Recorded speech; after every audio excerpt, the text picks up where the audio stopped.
A missing child has been found dead in Hutchinson County after disappearing in the James River Tuesday night. Authorities say the 10-year-old boy's body was found around 12:15 yesterday afternoon in the James River. The child was last seen near the river and the Cheddar Hutterite colony Tuesday night. The Hutchinson County Sheriff says crews with an aquatic response team from Canada used special technology to recover the body. A Sioux Falls man is headed to federal prison following a conversation using Facebook Messenger. According to court documents, 23-year-old Cody Konechny attempted to meet a 14-year-old girl for sex last year, but the person who he was talking with turned out to be an undercover agent. He pleaded guilty to attempted enticement of a minor, and a federal judge sentenced him to 10 years behind bars on Wednesday.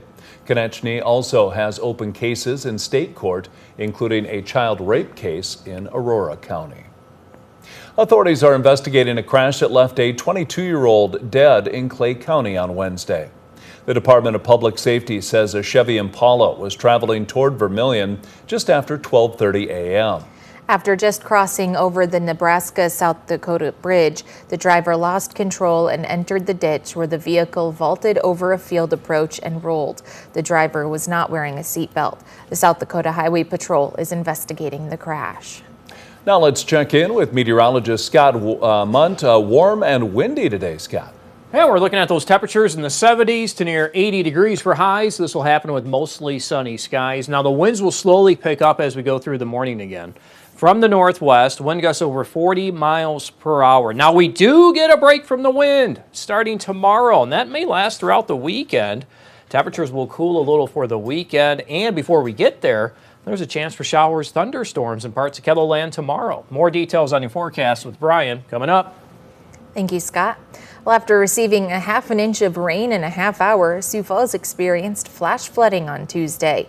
This caused some buildings to take on water, so one local water restoration company suggests that you prepare your home for the next storm. Get your gutters cleaned out, put some kind of gutter cover on that'll accept water. Get your downspouts away from the house.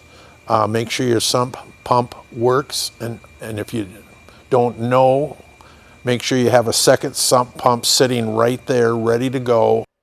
If you get water in your basement, he also advises to get as much off the floor as you can and call a cleaning company.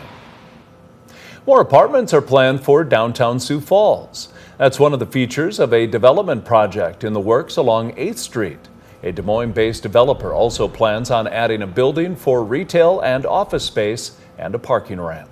The city currently owns the former rail yard land and plans on selling it to Christensen Development.